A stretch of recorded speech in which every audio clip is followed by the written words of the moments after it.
Welcome to Mathematics 10, Quarter 4, Week 4. Competency: the learner solves problems involving measures of position for ungrouped data.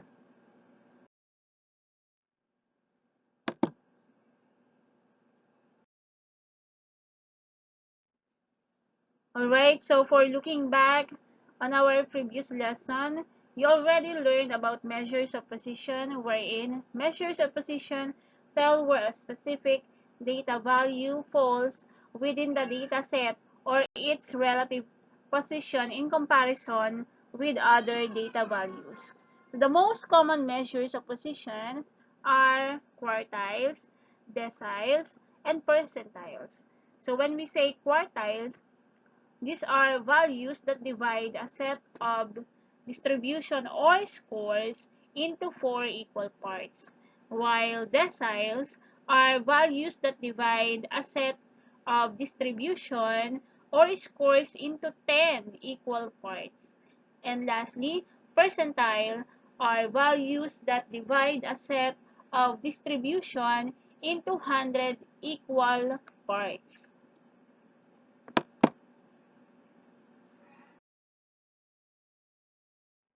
So for the introduction of the lesson, so we have here word problems involving measures of position for ungrouped data. So this chapter focuses on solving word problems involving the measures of position of ungrouped data. So ungrouped data are those data which are not yet organized or arranged into frequency distribution. Hindi siya katulad nung nakaraan na naka-table. Okay? And then the ungrouped data are data that are collected in original form. The data are not yet organized or arranged into frequency distribution. So this type of data is totally the raw data. It is just in a form of a number list, and we can say that it is in array of numbers.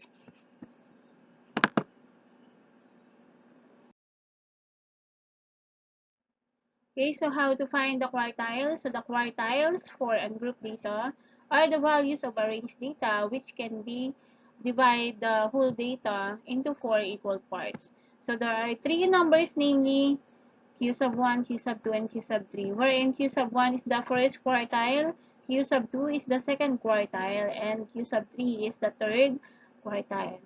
So the formula for finding kth quartile is, so we have here q sub k equals to k over 4 times n plus 1. Okay, so where k is equals to 1, 2, 3. So kung hinahanap ay first quartile, ito yung gagamitin natin as k. So 1. And then it is over 4 because it is quartile. So it divides the data into 4 equal parts. And then n is the total number of observations. So kung ilan lahat yung data. So, example number 1. So, a random sample of 15 guests yielded the following data on the length of stay in days in a 5-star hotel in Metro Manila. So, find its quartiles. So, hanapin natin lahat. Quartile 1, the first quartile, second quartile, and third quartile. So, we have your 8, 10, 14, 12, 16, 11, 14, 12, 11, 15, 15, 13, 10, 11, and 13. So, bali 15 yan lahat. So, ang value ng n natin ay 15. Now, so solution to solve for quartiles, start with arranging the observations from lowest to highest. So, meaning to say, i-arrange muna natin ang data mula sa pinaka mababang value pataas. So, mauna dito yung 8, 10, 10, 11, 11, 11, 12, 12, 13, 13, 14, 14, 15, 15, 16.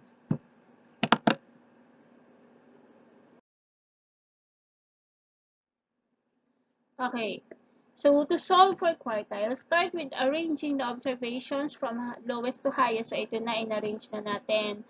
So, ayan yung pang first, second, third, fourth, fifth, sixth, seventh, eighth, 9, 10, 11, 12, 13, 14, 15. So, kayo, pwede nyo silang i-label. Pwede nyo lagyan ng first, second, and so on, para hindi kayo malito. So, yung sa first step natin, substitute the value of k. n. So, itong tatlong column na to, ginawa na yan for first quartile, second quartile, and third quartile. So, pag first quartile, yung K niyan is 1. So, 1 over 4, 1/4 times yung N ay 15. So, 15 plus 1. So, tingnan nyo dito sa second quartile. Yung numerator naman ay 2. 2 over 4 naman. And then, for yung denominator. And then, yung N plus 1, which is 15 plus 1. Okay, ganun din sa quartile 3 or third quartile. Ito lang naman ang pinagkaiba niyan sa taas, sa numerator. So, ito ay 3/4. And then, we have here 15 plus 1. So, 15 plus 1, we know that is 16. So, first muna tayo sa quartile 1 or first quartile. So, we have here 1/4 times 16. So, 1 times 16 is 16. And then, divide by 4. So, pwede kayo dito gumamit ng calculator. Okay? So, dito, so 16 divided by 4 is 4. So, nakita natin itong first quartile is 4. Ito pa lang yung position. Okay? Pang-apat. Right? So, ano yung pang-apat na number? So, we have 8, 1, 2, 3, 4. Okay, so pang-apat natin ay 11. Okay? So, 11 yung pang-fourth natin. So, thus, 25% of the guests had a length of stay in the hotel less than or equal to 11 days. So, ito yung interpretation. Ito yung sagot, 11. Okay? So, 25% kasi yung quartile 1 or first quartile is equivalent to 25% of the data.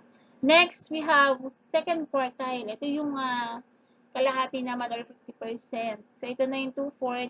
And then times n plus 1 natin is 15 plus 1, so 16.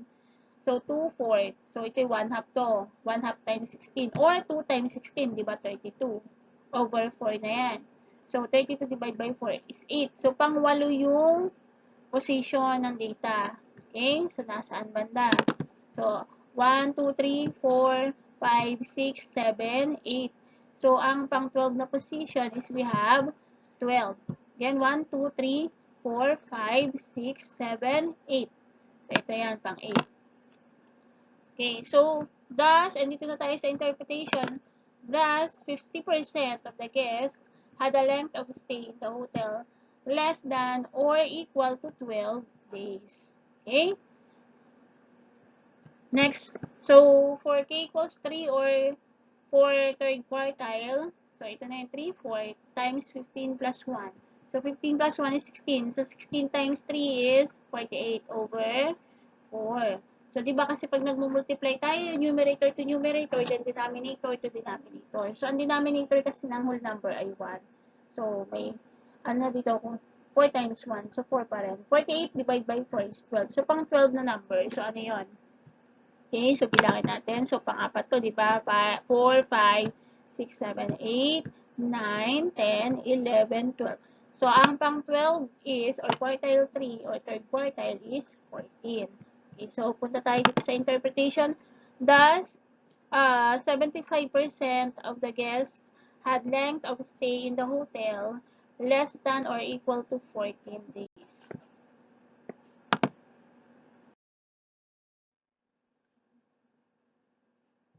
Okay, for example number 2, the result of 20 students took an assessment test in mathematics are as follows.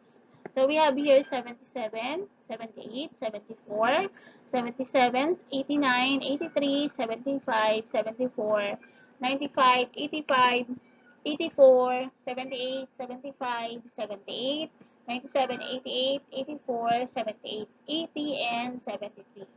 So, find the first quartile, second quartile, and third quartile, and then interpret the results. So, yung solution natin, again, start with arranging the observations from lowest to highest. Pinakamababang number muna pataas. So, mauna yung 73, 74, 74, 75, 75, 77, 77, 78, tatlo, okay, then 80, 83, 84, dalawa, 85, 88, dalawa, 89, 95, and 97. So, bali 20 yan lahat. Okay, so unahin natin i-solve yung first quartile. So, na-arrange na natin lahat ito, 20 yan lahat. So, ito yung pinaka-formula. Okay, ayan. So, K over 4 times N plus 1. So, 1/4 Kasi yung K natin 1. So, over 4. So, ang N ay 20. So, 20 plus 1 is 21. 21 times 1 is 21. And then, divide it by 4.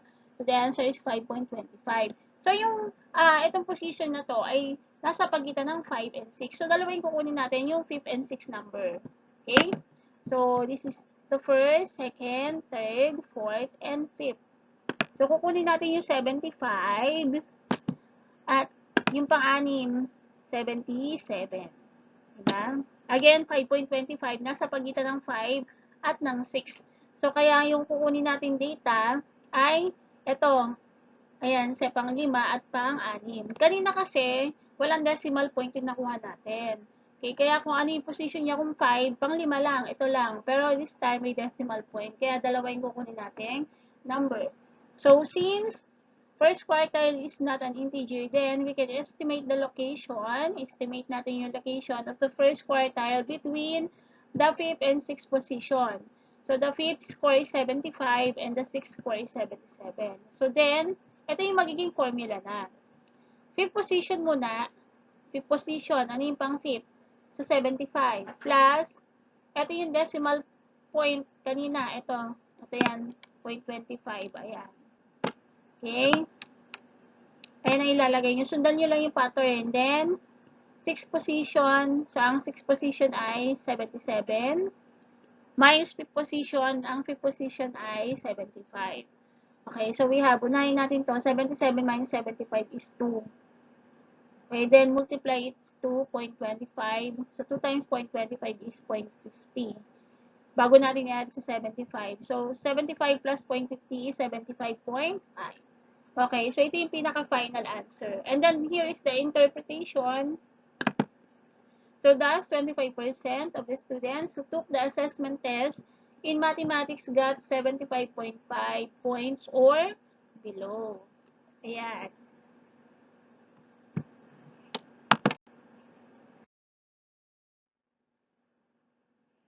So, next naman natin is second quartile. So, gagamitin natin ang K as 2. Ayan o, K over 4. So, 2 over 4 times N plus 1. So, yung N natin is 20 plus 1 pa din. 20 plus 1 is 21. 21 times 2 is 42. 42 divided by 4 is 10.5. So, since Q sub 2 is not an integer, then the second quartile, ito ay nandoon lang sa, di ba, 10.5, nasa pagitan ng 10 at ng 11 na number. Okay, so it lies between the 10th and 11th position. So, ano yung mga numbers na yon? Okay, so bilangan natin first, second, third, fourth, fifth, sixth, seventh, 8, 9, 10. So, yung pang 10 ay equal siya sa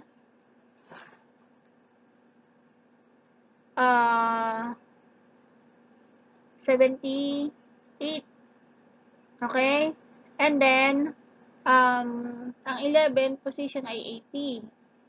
So, we have here 10 position. Mauna yung mas mababang position. So, yung pang 10 natin, teka lang. Kunin natin yung 78. Yung pang 10 ito yung pang 11. So, again, pwede nyo silang i-label. Yung pang 10. And this is pang 11 na. 11 theta.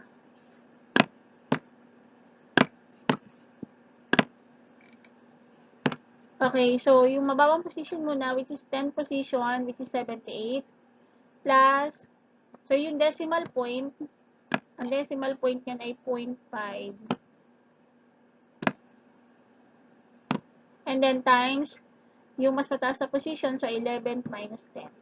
So, ang 11 position is 80. And then, minus, so yung 10 position, which is 78. Okay, so, 78 plus 0.5 times, so 80 minus 78 is 2. So, 2 times 0.5 is 1. So, 78 plus 1 is 79. So, ito na yung final answer. Then, here is the interpretation. So, thus, 50% of the students who took the assessment test in mathematics got 79 points or below.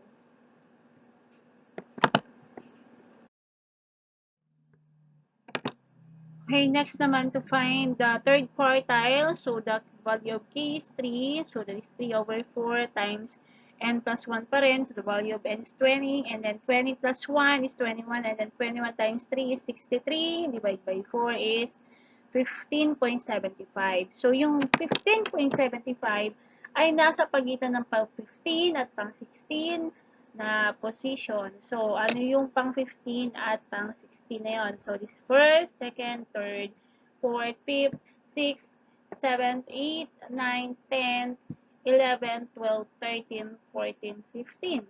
So, ang pang 15 ay 85 at ang pang 16 ay 88. So, itong dalawang data or number ay gagamitin natin dito. So, unang muna yung mas bababang position. So, that is 15. 15 position, so is 85. Plus, yung decimal part na ito, 0.75. Ito yung gagamitin din natin dito, okay? So, 0.75 and then, so ito naman, 16 minus 15 position. So, yung pang 16 natin is 88. So, ayan, 88. And then, pang 15 is 85. So, 88 muna minus 85 is 3. So, 3 times 0.75 is 2.25. And then, plus 85 is equals to 87.85. So thus, 75% of the students who took the assessment test in mathematics got 85 points or below. So ito yung ating third quartile, 87.25.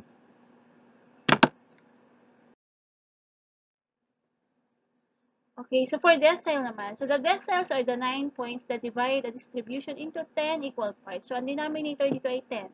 So we have here, this have 1, this have 2, this have 3, this have 4, this have 5, this have 6, this have 7, this have 8, and this have 9. So are the division points between the 10 equal parts. So to compute the deciles for the ungrouped data, first order the all observation according to the magnitudes of the values. You then use the following formula for the kth decile. So ito papalitan nyo lang din. Ang papalitan nyo lang naman ito denominator is 10, di ba? So where k pwede siyang 1, 2, 3, 4, 5, 6, 7, 8, 9 depende sa kung anong hinahanap na deciles. And n is the total number of observations.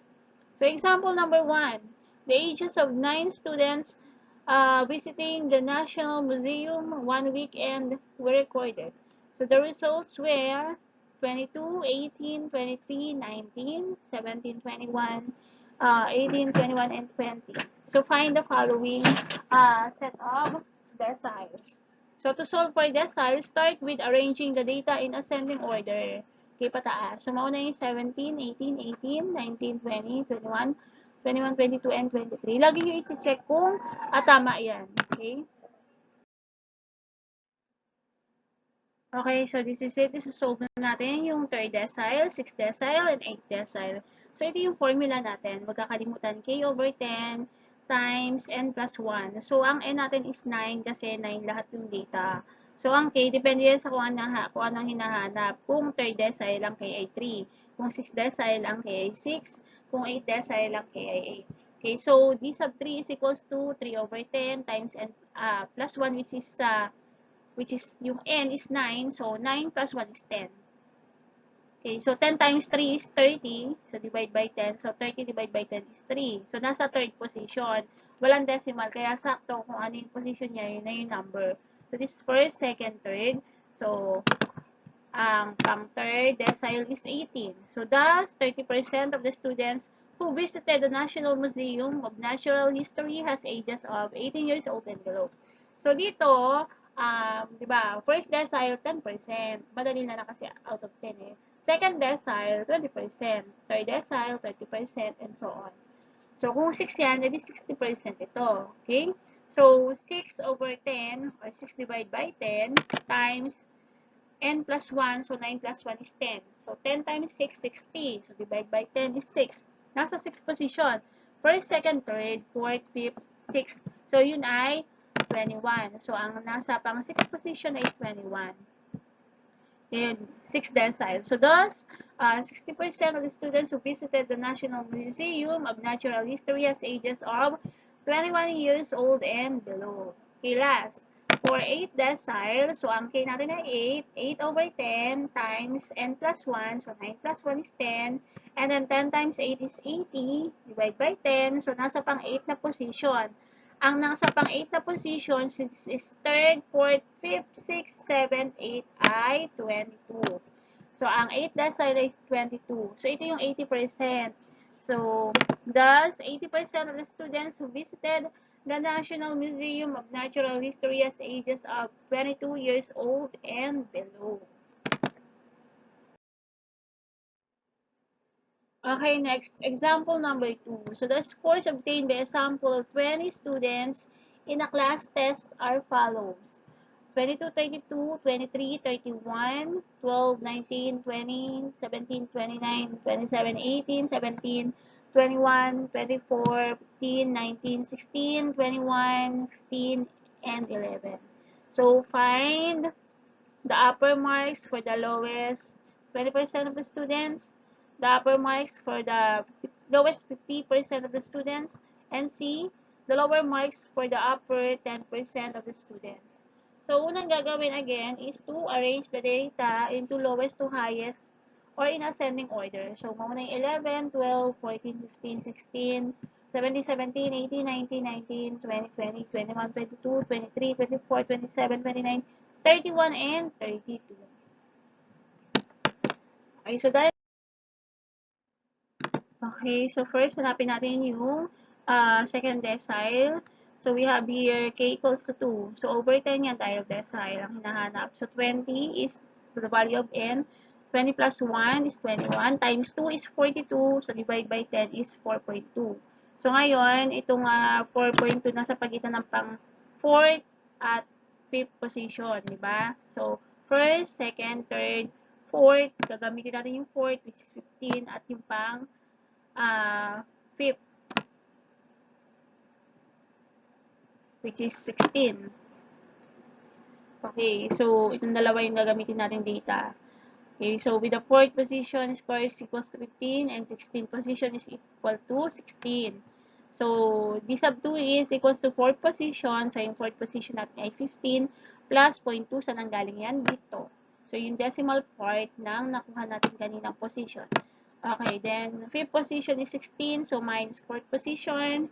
So, 16 minus 15 is 1. 1 times 0.2 is 0.2. Plus 15 is 15.2. Okay, so thus, the upper limit of scores obtained by the students for the lowest 20% of the students is 15.2.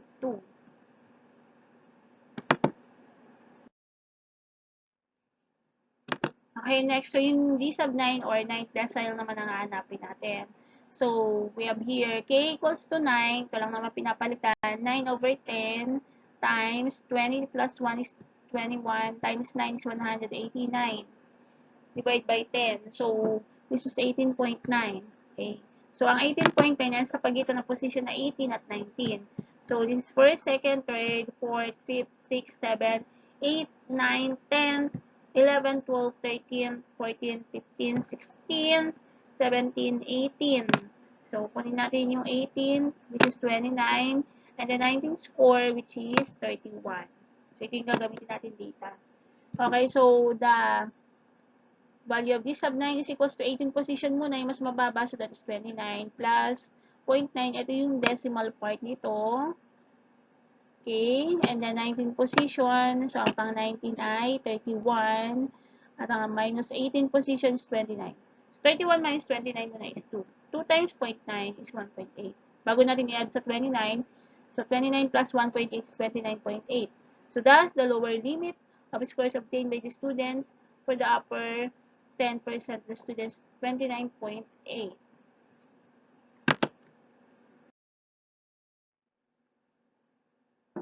Okay, so here naman sa percentiles. So these are the 99 score points which divide a set of values or scores in 100 equal parts. Percentile is the most commonly used measure to determine the standing of an individual in a group. So percentiles determine the value of 1%, 2%, 3%, 98%, and 99% of the data. So to determine the percentile rank of group data, so consider the formula, ito is 1. So we have k times n plus 1 divided by 100 So, where K equals the position of the data equal to 1, 2, 3, 4, 5, and so on. So, marami yan, hanggang 100. Depende sa hinahanap. Okay, so example number 1, scores obtained by 15. So, ang N natin dito is 15. Students in their 50-item periodical test, we have 47, 48, 45, 41, 46, 48, 43, 46, 48, 45, 47, 39, 43, 43, and 39. So, find 10 percentile, 25th percentile, and 34th percentile. Okay, solution again, arrange the data into increasing order, mababa, pataas. Okay, solve. So, arrange natin. So, mga 39, 39, 41, 42, 43, dalawa, 45, dalawa, 46, dalawa din, 47, dalawa, 48, tatlo. Okay, make sure na tama yung pag-arrange ng data, walang labis, walang kulang. Okay, so for 10 percentile, so ang gagamitin natin K is 10. So we have here 10 over 100, and then N is 15. 15 plus 1. Okay? So, 15 plus 1 is 16. So, 16 times 15 is 240. Then, divide by 100, the answer is 2.4. Now, yung 2.4, again, nasa pagitan ng pangalawa at pangatlong item. So, 1, first, second, third. So, we have here, ang kunya is 39 and 41. Ito yung second and third position. Nandito yung nakalay yung 2.4. Okay? So, 10 percentile is equals to second position muna, which is 39. And then, plus 0.4. Ito yung decimal part na nakuha natin. And then, third position is 41. Minus yung second position is 39. So, 41 minus 39 is 2. And then, 2 times 0.4 is 0.8. Tsaka natin i-add sa 39. So, 39 plus 0.8 is 39.8. So, ito yung ating 10 percentile. So, thus, the 10% of the students who took the periodical test got less than or equal to 39.8.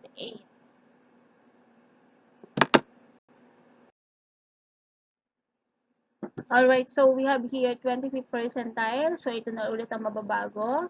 So, yung K is 25. So, 25 divided by 100. Again, pag percentile over 100 yan. K is 25 over 100. And then, times 2, 15 plus 1 pa rin. Okay, so this 16 times 25 is 400. Divide by 100, the answer is 4. So, walang decimal point. Sakto lang sa 4. Hanapin yung pang-apat na position. Okay? So, we have here first, second, third, fourth. So, that is 42.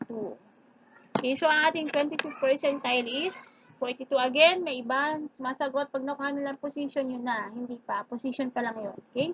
So, since 25th percentile is already an integer, therefore, piece of 25 lies on the fourth position in scores of the students. So, thus, 25% of the students who took the periodical test got less than or equal to 42.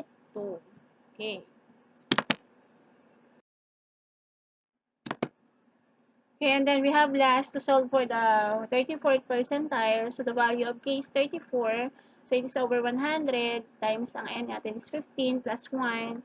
So, 15 plus 1 is 16 times 34 is 544. Divide by 100 is 5.4. So, ang 5.4 na position na sa pagitan niya ng 5th and 6th. So, ano yung 5th and 6th? We have here first, second, third, fourth, 5th. So, gagamitin natin yung 43. At pang 6 item is 43 pa rin. Okay, so we have here lower position muna, which is 5th position, that is 43, plus 0.4 kasi ito yung decimal part. Huwag nyo kakalimutan kung ano yung nakuha yung decimal part yung na ilalagay nyo dito. And then 6 minus 5th position. So, ang 6th position is 43, minus 5th position is 43. 43 minus 43 is 0. 0 times 0.4 is 0 na to. So, therefore, the answer here is 43. Okay, so 34th percentile is 43. So, thus, 34% of the students who took the periodical test got less than or equal to 43. So, here is our reference, Grade 10 Mathematics module from the creator of Mathematics 10 Quarter 4 and Week 4 in the division of Caloocan City. Thank you.